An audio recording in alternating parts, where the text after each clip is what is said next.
কি অবস্থা দাদা, একা একা নিরিবিলি এখানে বসে আছেন কেন? ভাই দুঃখের কথা কি কমু, যে বাসায় গান গাইতেছিলাম, বউ বললো কি তোমার তো টিভিতে গান গাওয়া উচিত ছিল বা রেডিওতে গান গাওয়া উচিত ছিল। আমি বউরে ধন্যবাদ দিলাম। বউ বললো কি ধন্যবাদ দেওয়ার দরকার নাই, অন্তত টিভি বা রেডিওটা বন্ধ করতে পারতাম। মনটা প্রচন্ড খারাপ হয়ে গেল, জিদ ভিতরে দানা বাঁধলো। বাজার পরে কিনলাম একটা হারমোনিয়াম কিনা গান কয়েকদিন শিখা গেলাম বাংলাদেশের শ্রেষ্ঠ শিল্পী গুরু কেন্দ্র কিশোরের কাছে। কেন্দ্র কিশোরের গানটা শুনাইছি। কেন্দ্র কিশোরের চোখ দিয়ে জল পড়তে পড়তে বলতেছে, অস্ত্র সিক্ত নয়নে বলতেছে, বাবা রে তোর গান শুনে আমার সাকিব আল হাসানের কথা মনে পড়ে গেল। আমি বললাম সাকিব আল হাসান তো শিল্পী না, গায়ক না।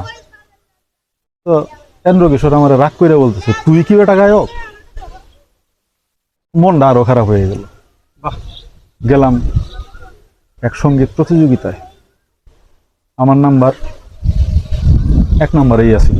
প্রথমে গান গাইতে গেলাম, গান গাওয়ার সাথে সাথে বিচারক মন্ডলী বললো কি যে গান স্টপ, গানের মাঝখানে গান থামাই দেখো, গান স্টপ, তুমি দ্বিতীয় হইছো। প্রথম জনের পরের জনের গান শুনেই নাই, আমাকে দ্বিতীয় বানাই দিছে। এই দুঃখের কথা কার কাছে বলি? দুঃখ, প্রচন্ড দুঃখ, এই জন্য বনে জঙ্গলে বসে।